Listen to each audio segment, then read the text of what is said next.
ఎట్లాంటి క్రైటీరియా తీసుకున్నారు మీరు? ఇప్పుడు సినిమాలు చూస్తే కల్కి కావచ్చు, లేకపోతే చిన్న కథ కాదు అనే సినిమా కావచ్చు, చాలా చిన్న సినిమాల్ని సెలెక్ట్ చేశారు, కొంత హిస్టరీ ఓరియంటెడ్ కావచ్చు, ఇవన్నీ తీసుకున్నారు. ఎట్లాంటి దీన్ని మీరు?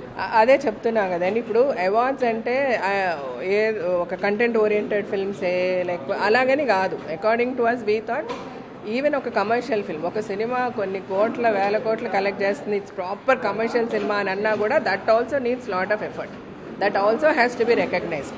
అవార్డ్స్ అంటే ఓన్లీ మనకి కంటెంట్ ఓరియంటెడ్ ఒక సీరియస్ ఫిల్మ్స్ అట్లాగా కాదు అన్న ఆస్పెక్టే ద మెయిన్ ఐడియా అండి.